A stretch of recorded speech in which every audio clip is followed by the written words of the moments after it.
नमस्कार, तुसीं देख रहे हो दैनिक सवेरा टीवी। मैं रजिंदर कौर। मोहाली ਦੇ ਵਿੱਚ ਸਥਿਤ ਪੰਜਾਬ ਪੁਲਿਸ ਦੇ ਇੰਟੈਲੀਜੈਂਸ ਹੈੱਡਕੁਆਰਟਰ ਤੇ ਕੀਤੇ ਹਮਲੇ ਤੋਂ ਬਾਅਦ ਜ਼ਿਲ੍ਹਾ ਪੁਲਿਸ ਦੇ ਵੱਲੋਂ ਇਸ ਮਾਮਲੇ ਦੇ ਵਿੱਚ 12 ਵਿਅਕਤੀਆਂ ਨੂੰ ਹਿਰਾਸਤ ਦੇ ਵਿੱਚ ਲਿਆ ਗਿਆ ਹੈ, ਜਿੱਥੇ ਉਹਨਾਂ ਤੋਂ ਪੁੱਛਗਿੱਛ ਕੀਤੀ ਜਾ ਰਹੀ ਹੈ। ਪੁਲਿਸ ਵੱਲੋਂ ਧਾਰਾ 307 ਗੈਰ ਕਾਨੂੰਨੀ ਸਰਗਰਮੀਆਂ ਸੋਧ ਐਕਟ ਅਤੇ ਵਿਸਫੋਟਕ ਐਕਟ ਦੀ ਧਾਰਾ ਦੇ ਤਹਿਤ ਅਣਪਛਾਤੇ ਵਿਅਕਤੀਆਂ ਵਿਰੁੱਧ ਕੇਸ ਦਰਜ ਕੀਤਾ ਗਿਆ ਹੈ। ਇਹ ਮਾਮਲਾ Punjab police intelligence headquarters Mohali ਦੇ incharge sub inspector Balkar Singh ਦੇ ਬਿਆਨਾਂ ਤੇ ਦਰਜ ਕੀਤਾ ਗਿਆ ਹੈ।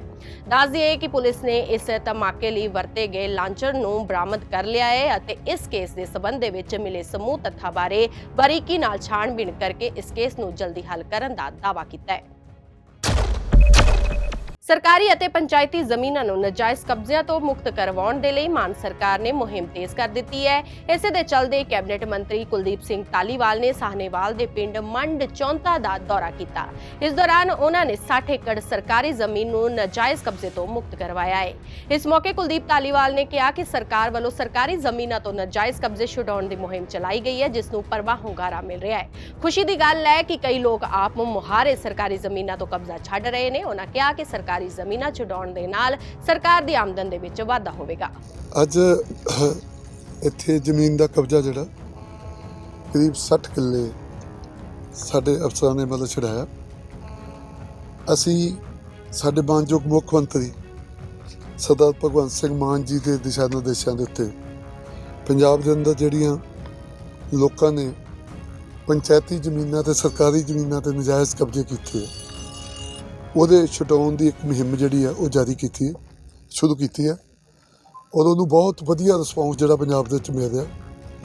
ਔਰ ਖੁਸ਼ੀ ਦੀ ਗੱਲ ਇਹ ਹੈ ਕਿ ਲੋਕ ਆਪ ਮੁਹਾਰੇ ਮਤਲਬ ਜਿਹੜਾ ਉਹ ਸਾਨੂੰ ਕਾਲਾਂ ਕਰ ਰਹੇ। ਕਈ ਜ਼ਮੀਨਾਂ ਛੱਡਣ ਲਈ ਤਿਆਰ ਆ, ਕਈਆਂ ਨੇ ਮਤਲਬ ਜਿਹਨਾਂ ਨੂੰ ਸਮਝ ਨਹੀਂ ਸੀ ਉਹਨਾਂ ਨੇ ਆਪਣੇ ਘਰ ਵਗੈਰਾ ਵਿੱਚ ਬਣਾ ਲਏ ਔਰ ਲੋਕਾਂ ਨੇ ਕਿਹਾ ਕਿ ਅਸੀਂ ਘਰਾਂ ਦੇ ਪੈਸੇ ਤਾਰਨ ਲਈ ਤਿਆਰ ਹਾਂ। ਸੋ ਬਹੁਤ ਵਧੀਆ ਇਹ ਹੰਗਾਰਾ ਮਿਲ ਰਿਹਾ ਕਿਉਂਕਿ ਇਹ ਅਰਬਾਂ ਰੁਪਈਆਂ ਦੀ ਪ੍ਰਾਪਰਟੀ ਹੈ। ਅਰਬਾਂ ਰੁਪਈਆਂ ਦੀ ਆਮਦਨ ਜਿਹੜੀ ਹੈ ਉਹ ਸਰਕਾਰ ਦੀ ਰੁਕੀ ਪਈ ਹੈ ਕਿਉਂਕਿ ਤੁਹਾਨੂੰ ਪਤਾ ਕਿ ਪੰਜਾਬ ਦੇ ਉੱਤੇ ਜਿਹੜਾ ਘੱਟੋ ਘੱਟ 3 ਲੱਖ ਹਜ਼ਾਰ ਤੋਂ 3 ਲੱਖ ਕਰੋੜ ਕਰਜ਼ਾ ਜਿਹੜਾ ਪੰਜਾਬ ਦੇ ਉੱਤੇ ਤੇ ਜਿੰਨਾ ਚਿਰ ਤੱਕ ਆਮਦਨ ਦੇ ਸਾਧਨ ਨਹੀਂ ਵਧਣਗੇ ਉਹਨਾਂ ਚਿਰ ਤੱਕ ਪੰਜਾਬ ਨੂੰ ਚਲਾਉਣਾ ਜਿਹੜਾ ਬਹੁਤ ਔਖਾ। ਸੋ ਇਸ ਕਰਕੇ ਅਸੀਂ ਇਹ ਮੁਹਿੰਮ ਜਿਹੜੀ ਸ਼ੁਰੂ ਕੀਤੀ ਹੈ ਕਿਉਂਕਿ ਹਜ਼ਾਰਾਂ ਏਕੜ ਜ਼ਮੀਨ ਜਿਹੜੀ ਹੈ ਉਹ ਪੰਜਾਬ ਦੇ ਵਿੱਚ ਹੈਗੀ। ਅੱਜ ਆਪਾਂ ਇਹ ਪਿੰਡ ਮੰਡ ਚੌਂਤਾ ਸਿੰਘ ਇੱਥੇ ਮਤਲਬ ਜਿਹੜੀ 60 ਏਕੜ ਤੇ 4 ਕਨਾਲਾਂ 11 ਮਰਲੇ ਮਤਲਬ ਇਹ ਪੈਲੀ ਆਪਾਂ ਛੁਡਾਈ ਹੈ। 18 ਵਿਅਕਤੀਆਂ ਦੇ ਕੋਲ ਇਹ ਟੋਟਲ ਪੈਲੀ ਸੀਗੀ। ਉਹਦੇ 2007 ਤੋਂ ਨਜਾਇਜ਼ ਕਬਜ਼ਾ ਸੀ ਜਦੋਂ ਅਕਾਲੀ ਦਲ ਦਾ ਰਾਜ ਸੀਗਾ। ਉਸ ਮੁਹਿੰਮ ਦੇ ਤਹਿਤ ਅੱਜ ਅਸੀਂ ਇੱਥੇ ਆਏ ਸੀਗੇ, ਦੇਖਣ ਆਏ ਸੀ। ਮੈਂ ਤੁਹਾਡੇ ਰਾਹੀਂ ਇੱਕ ਵਾਰ ਫਿਰ ਅੱਜ ਸਰਦਾਰ ਭਗਵੰਤ ਸਿੰਘ ਮਾਨ ਜੀ ਵੱਲੋਂ ਆਪਣੇ ਵੱਲੋਂ ਪੰਜਾਬੀਆਂ ਨੂੰ ਬੇਨਤੀ ਕਰਨੀ ਚਾਹੁੰਦਾ, ਅਪੀਲ ਕਰਨੀ ਚਾਹੁੰਦਾ, ਹੱਥ ਜੋੜ ਕੇ ਬੇਨਤੀ ਹੈ ਕਿ ਤੁਸੀਂ ਜਿਹੜੀਆਂ ਨਜਾਇਜ਼ ਜ਼ਮੀਨਾਂ 'ਤੇ ਕਬਜ਼ਾ ਕੀਤਾ ਇਹ ਸਾਰੀਆਂ ਮਤਲਬ ਤੁਸੀਂ ਛੱਡ ਦਿਓ ਕਿਉਂਕਿ ਪੰਜਾਬ ਤੁਹਾਡਾ, ਪੰਜਾਬ ਕਿਸੇ ਹੋਰ ਦਾ ਨਹੀਂ ਗਾ, ਪੰਜਾਬੀਆਂ ਦਾ। ਤੁਸੀਂ ਵੋਟਾਂ ਦੇ ਵਿੱਚ ਆਮ ਆਦਮੀ ਪਾਰਟੀ ਨੂੰ ਇੰਨਾ ਵੱਡਾ ਸਹਿਯੋਗ ਦਿੱਤਾ ਅਤੇ ਹੁਣ ਵੀ ਪੰਜਾਬ ਨੂੰ ਖੜਾ ਕਰਨ ਲਈ ਤੁਹਾਡੇ ਸਹਿਯੋਗ ਦੀ ਲੋੜ ਹੈ। ਮਾਨ ਸਰਕਾਰ ਸੂਬੇ ਵਿੱਚ ਧੋਖਾਧੜੀ ਅਤੇ ਰਿਸ਼ਵਤਖੋਰੀ ਨੂੰ ਲੈ ਕੇ ਐਕਸ਼ਨ ਮੋਡ ਦੇ ਵਿੱਚ ਹੈ। ਅਜਿਹਾ ਹੀ ਇੱਕ ਮਾਮਲਾ ਜ਼ੀਰਕਪੁਰ ਵਿੱਚ ਸਾਹਮਣੇ ਆਇਆ, ਜਿੱਥੇ ਨਾਇਬ ਤਹਿਸੀਲਦਾਰ ਵੱਲੋਂ ਰਿਸ਼ਵਤਖੋਰੀ ਦੇ ਤਹਿਤ ਬਿਨਾਂ NOC ਨਾਜਾਇਜ਼ ਕਲੋਨੀਆਂ ਕੱਟੀਆਂ ਜਾ ਰਹੀਆਂ ਸਨ, ਜਿਸ ਦੇ ਮੱਦੇਨਜ਼ਰ ਕੈਬਨਿਟ ਮੰਤਰੀ ਬ੍ਰਹਮ ਸ਼ੰਕਰ ਜਿੰਪਾ ਦੇ ਵੱਲੋਂ ਨਾਇਬ ਤਹਿਸੀਲਦਾਰ ਹਰਮਿੰਦਰ ਸਿੰਘ ਨੂੰ ਸਸਪੈਂਡ ਕਰ ਦਿੱਤਾ ਗਿਆ। ਮੁਅੱਤਲੀ ਦੌਰਾਨ ਨਾਇਬ ਤਹਿਸੀਲਦਾਰ ਹਰਮਿੰਦਰ ਸਿੰਘ DC ਦਫ਼ਤਰ ਮੋਹਾਲੀ ਵਿਖੇ ਤੈਨਾਤ ਰਹਿਣਗੇ।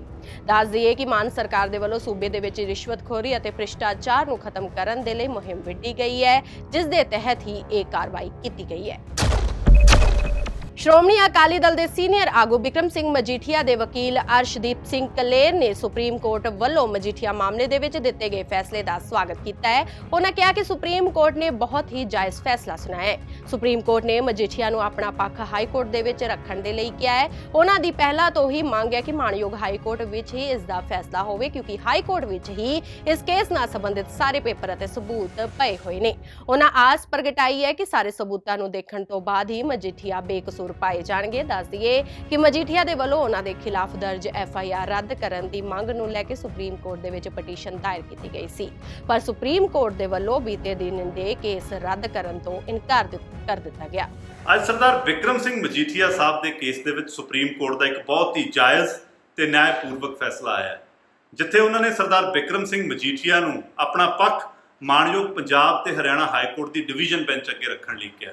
ਸਾਡੀ ਸ਼ੁਰੂ ਤੋਂ ਸੁਪਰੀਮ ਕੋਰਟ ਅੱਗੇ ਅਪੀਲ ਸੀ ਕਿ ਇਹ ਜਿੰਨੇ ਕੇਸਿਸ ਨੇ ਇਹ ਮਾਣਯੋਗ ਪੰਜਾਬ ਤੇ ਹਰਿਆਣਾ ਹਾਈ ਕੋਰਟ ਦਾ ਡਿਵੀਜ਼ਨ ਬੈਂਚ ਇਹਨਾਂ 'ਚ ਸੁਣਵਾਈ ਕਰ ਰਹੇ। ਔਰ ਜਿਹੜੀ ਹਰਪ੍ਰੀਤ ਸਿੱਧੂ ਸਾਹਿਬ ਦੀ ਰਿਪੋਰਟ ਹੈ, ਜਿਹੜੀ ਸੀਲਬੰਦ ਹੈ, ਜਿਹਨੂੰ ਜਾਣਬੁੱਝ ਕੇ ਪਿੱਛੇ ਜੇ ਲੀਕ ਕਰਾਇਆ ਗਿਆ ਸੀ, ਉਹ ਵੀ ਇਸੇ ਡਿਵੀਜ਼ਨ ਬੈਂਚ ਅੱਗੇ ਪਈ ਹੈ। ਔਰ ਜਿਹੜੀ ਕੋਰਟ ਵੱਲੋਂ ਬਣਾਈਆਂ ਹੋਈਆਂ ਸਿੱਟ ਨੇ, ਉਹਨਾਂ ਦੀਆਂ ਰਿਪੋਰਟਾਂ ਵੀ ਸੀਲਬੰਦ ਮਾਣਯੋਗ ਪੰਜਾਬ ਤੇ ਹਰਿਆਣਾ ਹਾਈ ਕੋਰਟ ਦੇ ਡਿਵੀਜ਼ਨ ਬੈਂਚ ਅੱਗੇ ਪਈਆਂ ਨੇ। ਔਰ ਜਿਹੜੀ ED ਦੀ ਰਿਪੋਰਟ ਆਈ ਹੈ ਇਸੇ ਸਾਲ, ਉਹ ਵੀ ਮਾਣਯੋਗ ਪੰਜਾਬ ਤੇ ਹਰਿਆਣਾ ਹਾਈ ਕੋਰਟ ਅੱਗੇ ਹੈ।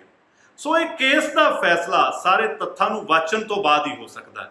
ਸੋ ਅੱਜ ਸੁਪਰੀਮ ਕੋਰਟ ਨੇ ਸਾਨੂੰ ਡਾਇਰੈਕਟ ਕੀਤਾ ਕਿ ਅਸੀਂ ਮਾਣਯੋਗ ਪੰਜਾਬ ਤੇ ਹਰਿਆਣਾ ਹਾਈ ਕੋਰਟ ਦੇ ਡਿਵੀਜ਼ਨ ਬੈਂਚ ਅੱਗੇ ਜਾਈਏ, ਕਿਉਂਕਿ ਉਹੀ ਉਹ ਬੈਂਚ ਹੈ ਜਿਹਦੇ ਅੱਗੇ ਸਾਰੇ ਮਾਮਲੇ ਇਹ ਪਏ ਨੇ। ਔਰ ਸਾਨੂੰ ਪੂਰੀ ਉਮੀਦ ਹੈ ਕਿ ਸਾਰੇ ਤੱਥਾਂ ਨੂੰ ਜਦੋਂ ਇਕੱਠੇ ਵਾਚਿਆ ਜਾਏਗਾ ਤਾਂ ਸਰਦਾਰ ਵਿਕਰਮ ਸਿੰਘ ਮਜੀਠੀਆ ਸਾਹਿਬ ਨੂੰ ਹਾਈ ਕੋਰਟ ਤੋਂ ਰਾਹਤ ਮਿਲੇਗੀ। ਔਰ ਜਿਹੜਾ ਇਹ ਝੂਠਾ ਪਰਚਾ ਕਾਂਗਰਸ ਦੀ ਸਰਕਾਰ ਵੱਲੋਂ ਸਰਦਾਰ ਵਿਕਰਮ ਸਿੰਘ ਮਜੀਠੀਆ ਸਾਹਿਬ ਦੇ ਖਿਲਾਫ ਦਰਜ ਕੀਤਾ ਗਿਆ ਪੋਲੀਟੀਕਲ ਵੈਂਡੇਟੇ ਤਹਿਤ, ਇਹਨੂੰ ਮਾਣਯੋਗ ਪੰਜਾਬ ਤੇ ਹਰਿਆਣਾ ਹਾਈ ਕੋਰਟ ਦੇ ਵਿੱਚ ਮੂੰਹ ਦੀ ਖਾਣੀ ਪਈ। ਪੰਜਾਬ ਵਿੱਚ ਝੋਨੇ ਦੀ ਲਵਾਈ ਅਤੇ ਹੋਰ ਕਿਸਾਨੀ ਮੰਗਾਂ ਨੂੰ ਲੈ ਕੇ ਸੰਯੁਕਤ ਕਿਸਾਨ ਮੋਰਚੇ ਦੇ ਆਗੂਆਂ ਅਤੇ ਬਿਜਲੀ ਮੰਤਰੀ ਹਰਭਜਨ ਸਿੰਘ ETO ਦੇ ਵੱਲੋਂ ਮੀਟਿੰਗ ਕੀਤੀ ਗਈ। ਇਸ ਦੌਰਾਨ ਝੋਨਾ ਲਾਉਣ ਦੀਆਂ ਸਰਕਾਰ ਦੇ ਵੱਲੋਂ ਦਿੱਤੀਆਂ ਗਈਆਂ ਤਰੀਕਾਂ ਨੂੰ ਲੈ ਕੇ ਸਹਿਮਤੀ ਨਹੀਂ ਬਣੀ। ਇਸੇ ਤਰ੍ਹਾਂ ਕਿਸਾਨਾਂ ਦੀਆਂ ਕਈ ਹੋਰ ਮੰਗਾਂ ਤੇ ਵੀ ਸਹਿਮਤੀ ਨਹੀਂ ਬਣੀ ਹੈ। ਕਿਸਾਨ ਆਗੂ ਜਗਜੀਤ ਸਿੰਘ ਡੱਲੇਵਾਲ ਨੇ ਦੱਸਿਆ ਕਿ ਬਿਜਲੀ ਮੰਤਰੀ ਦੇ ਨਾਲ ਹੋਈ ਮੀਟਿੰਗ ਬੇਸਿੱਟਾ ਹੀ ਰਹੀ ਹੈ।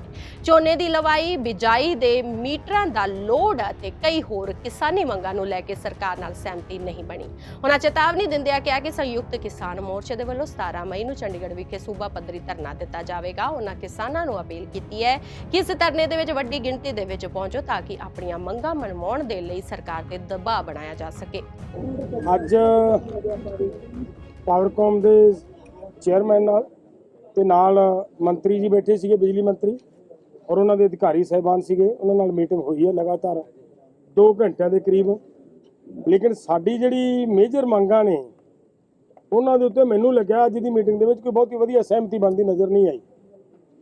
ਅਸੀਂ ਕਹਿ ਰਹੇ ਸੀਗੇ ਕਿ ਜਿਹੜਾ ਸਾਡੇ ਪੰਜਾਬ ਦੇ ਵਿੱਚ ਇੱਕ ਵੱਡਾ ਹਿੱਸਾ ਇਲਾਕੇ ਨੂੰ ਪਹਿਲਾਂ ਵੀ ਸਰਕਾਰਾਂ ਮਤਲਬ ਰਾਇਤ ਦਿੰਦੀਆਂ ਰਹੀਆਂ ਨੇ, ਜਿਵੇਂ ਸੇਮ ਦਾ ਇਲਾਕਾ ਹੈ ਜਾਂ ਕੰਢੀ ਦਾ ਇਲਾਕਾ ਹੈ ਜਾਂ ਮਤਲਬ ਬਾਰਡਰ ਦੇ ਏਰੀਏ ਦਾ ਇਲਾਕਾ ਹੈ, ਉਹਨਾਂ ਕਿਸਾਨਾਂ ਦੇ ਉੱਤੇ ਬੰਦਿਸ਼ਾਂ ਜਿਹੜੇ ਪਹਿਲੇ ਵਿਚਾਰੇ ਬਹੁਤ ਸਾਰੀਆਂ ਬੰਦਿਸ਼ਾਂ ਨੂੰ ਝੇਲ ਰਹੇ ਹੈ, ਉਹਨਾਂ ਦੇ ਉੱਤੇ ਅੱਜ ਬੰਦਿਸ਼ਾਂ ਲਾ ਦੇਣੀਆਂ ਕਿ ਤੁਸੀਂ ਇੰਨੀ ਤਰੀਕ ਨੂੰ ਝੋਨਾ ਲਾਇਓ ਜੇ, ਇੰਨੀ ਤਰੀਕ ਨੂੰ ਝੋਨਾ ਲਾਇਓ ਜੇ। ਮੈਨੂੰ ਲੱਗਦਾ ਉਹਨਾਂ ਲੋਕਾਂ ਲਈ ਤਾਂ ਬੜੀ ਔਖਾ ਹੈ, ਉਹਨਾਂ ਦਾ ਟਾਈਮ ਹੀ ਥੋੜਾ ਮਿਲਦਾ ਮਤਲਬ ਆਪਦੇ ਖੇਤ 'ਚ ਜਾਣ ਦਾ। ਇੱਕ ਤਾਂ ਸਾਡੀ ਇਹ ਸੀਗੀ ਕਿ ਉਹਨਾਂ ਨੂੰ ਮਤਲਬ ਬਿਲਕੁਲ ਪਾਬੰਦੀ ਨਾ ਹੋਵੇ, ਉਹ ਕਿਸਾਨ ਜਦੋਂ ਮਰਜ਼ੀ ਆਪਦਾ ਮਤਲਬ ਟਾਈਮ ਨਾਲ ਝੋਨਾ ਲਾ ਸਕਣ ਤੇ ਨਿਬੇੜ ਲੈਣ। ਔਰ ਉਹਦੇ ਨਾਲ ਜਿਹੜੀਆਂ ਮਤਲਬ ਕੁਝ ਮੰਗਾਂ ਹੋਰ, ਜਿਵੇਂ ਸਾਡੇ ਖਾਸ ਕਰਕੇ ਕਿਸਾਨਾਂ ਨੇ ਲੋਡ ਵਧਾਉਣੇ ਆ ਬਿਜਲੀ ਦੇ ਸੰਬੰਧ ਦੇ ਵਿੱਚ, ਮੋਟਰਾਂ ਦੇ ਲੋਡ ਵਧਾਉਣੇ ਆ, ਉਹਦੇ ਤੇ ਸਾਡਾ ਸੀਗਾ ਕਿ ਸਾਰੇ ਹੀ ਕਿਸਾਨਾਂ ਨੂੰ 1200 ਰੁਪਏ ਪਿਛਲੇ ਸਮੇਂ ਤੋਂ ਚੱਲਿਆ ਆ ਰਿਹਾ ਸੀ। ਵੈਸੇ ਅਸੀਂ ਤਾਂ ਚਾਹੁੰਦੇ ਸੀਗੇ ਕਿ ਫ੍ਰੀ ਆਫ ਕੋਸਟ ਹੋਣਾ ਚਾਹੀਦਾ, ਪਰ ਉਹਨਾਂ ਦੀ ਇਹ ਸੀ ਕਿ ਕੁਝ ਬੰਦਿਆਂ ਦੀ ਕਿ 1200 ਰੁਪਇਆ ਹੋਣਾ ਚਾਹੀਦਾ, ਪਰ ਹਜੇ ਸਹਿਮਤੀ ਉਹਦੇ ਤੇ ਵੀ ਕਿਤੇ ਨਹੀਂ ਬਣੀ। ਅੱਗੋਂ ਸਰਕਾਰ ਵੱਲੋਂ ਜਾਂ ਪਾਵਰਕਾਮ ਵੱਲੋਂ ਇਹ ਗੱਲ ਆ ਰਹੀ ਹੈ ਕਿ ਨਹੀਂ ਜੀ ਹੋ ਸਕਦਾ 2500 ਕਰ ਦੇਣ, ਇੱਥੋਂ ਤੱਕ ਦੀਆਂ ਗੱਲਾਂ, ਲੇਕਿਨ ਅਸੀਂ ਉਹਦੇ ਨਾਲ ਐਗਰੀ ਨਹੀਂ ਆ। 2500 ਅਗਰ ਕਰਦੇ ਵੀ ਹੈ ਤੇ ਅਸੀਂ ਉਹਦੇ ਨਾਲ ਬਿਲਕੁਲ ਐਗਰੀ ਨਹੀਂ ਆ। ਸਾਡਾ ਪ੍ਰੋਗਰਾਮ ਜਿਹੜਾ ਦਿੱਤੇ ਹੋਏ ਨੇ, ਹੋਰ ਬਹੁਤ ਮੰਗਾਂ ਨੇ, ਕੋਈ ਇੱਥੇ ਨਹੀਂ 28 ਮੰਗਾਂ ਦਾ ਮੰਗ ਪੱਤਰ ਹੈ, ਯਾਨੀ ਕਿਸੇ ਦੇ ਉੱਤੇ ਬਹੁਤ ਵਧੀਆ ਸਾਊਂਡਲੀ ਸਹਿਮਤੀ ਸਾਡੀ ਨਹੀਂ ਬਣੀ, ਜਿਹਦੇ ਕਰਕੇ ਅਸੀਂ ਮੀਟਿੰਗ ਦੇ ਵਿੱਚੋਂ ਹੁਣ ਜਿਹੜਾ ਉੱਠ ਕੇ ਆ ਕੇ ਤੁਹਾਨੂੰ ਸਾਰੀ ਜਾਣਕਾਰੀ ਦੇ ਰਹੇ ਹਾਂ। ਇਹ ਗੱਲ ਜ਼ਰੂਰ ਹੈ ਕਿ ਸਾਡਾ ਕੁਝ ਮੰਗਾਂ ਹੋਰ ਜਿਹੜੀਆਂ, ਜਿਵੇਂ ਕਿ ਕਿਸਾਨਾਂ ਨੂੰ ਝਾੜ ਘਟਣ ਕਰਕੇ ਆਪਾਂ ਬੋਨਸ ਮੰਗਿਆ ਸੀ, ਪਿਛਲੀ ਮੀਟਿੰਗ ਦੇ ਵਿੱਚ ਮੁੱਖ ਮੰਤਰੀ ਜੀ ਨੇ ਇੱਕ ਐਲਾਨ ਕਰਨ ਦੇ ਨੇੜੇ ਗੱਲ ਕੀਤੀ ਸੀ ਵੀ ਅਸੀਂ ਦੇਵਾਂਗੇ, ਜ਼ਰੂਰ ਕੁਝ ਦੇਵਾਂਗੇ, ਲੇਕਿਨ ਉਹ ਤੋਂ ਬਿਲਕੁਲ ਚੁੱਪ ਧਾਰੀ ਬੈਠੇ ਨੇ। ਉਹ ਸਾਰੀਆਂ ਗੱਲਾਂ ਨੂੰ ਲੈ ਕੇ 17 ਮਈ ਨੂੰ ਅਸੀਂ ਇੱਥੇ ਪੂਰੇ ਸਾਰੀਆਂ ਜਥੇਬੰਦੀਆਂ ਜਿਹੜੀਆਂ ਪੰਜਾਬ ਦੀਆਂ, ਅੱਜ ਇੱਥੇ 22 ਜਥੇਬੰਦੀਆਂ 23 ਜਥੇਬੰਦੀਆਂ ਹੈਗੀਆਂ, ਸਾਰੀਆਂ ਜਥੇਬੰਦੀਆਂ ਵੱਡਾ ਪ੍ਰੋਗਰਾਮ ਅਸੀਂ ਕਰਾਂਗੇ, ਟਰੈਕਟਰ ਟਰਾਲੀਆਂ ਲੈ ਕੇ ਆਵਾਂਗੇ। 17 ਮਈ ਨੋਟ ਕਰ ਲਿਓ, 17 ਮਈ ਦਾ ਸਾਡਾ ਪ੍ਰੋਗਰਾਮ ਹੈ, ਉਹ ਅਸੀਂ ਕਰਾਂਗੇ।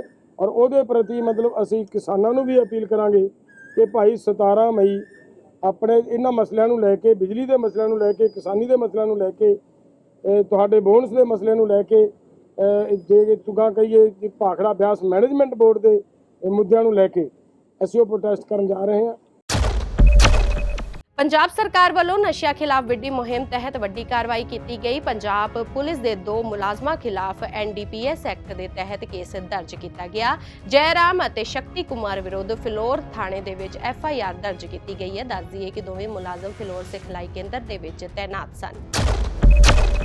ਇਹ ਸਨ ਹੁਣ ਤੱਕ ਦੀਆਂ ਕੁਝ ਖਾਸ ਖਬਰਾਂ। ਵਧੇਰੇ ਜਾਣਕਾਰੀ ਲਈ ਜੁੜੇ ਰਹੋ ਦੈਨਿਕ ਸਵੇਰਾ TV ਦੇ ਨਾਲ ਤੇ ਜਾਂਦੇ ਇੱਕ ਨਜ਼ਰ ਪਾ ਲੈਂਦੇ ਹਾਂ ਅਸੀਂ ਖਾਸ ਖਬਰਾਂ ਤੇ। ਮੋਹਾਲੀ ਬਲਾਸਟ ਮਾਮਲੇ ਦੇ ਵਿੱਚ ਵੱਡੀ ਖਬਰ, 11 ਵਿਅਕਤੀਆਂ ਨੂੰ ਲਿਆ ਹਿਰਾਸਤ ਦੇ ਵਿੱਚ।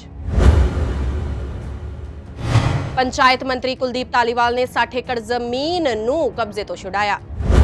ਮਾਨ ਸਰਕਾਰ ਦਾ ਵੱਡਾ ਐਕਸ਼ਨ, ਰੈਵਨਿਊ ਮੰਤਰੀ ਬ੍ਰਹਮ ਸ਼ੰਕਰ ਜਿੰਪਾ ਨੇ ਜ਼ੀਰਕਪੁਰ ਦੇ ਨਾਇਬ ਤਹਿਸੀਲਦਾਰ ਨੂੰ ਕੀਤਾ ਸਸਪੈਂਡ।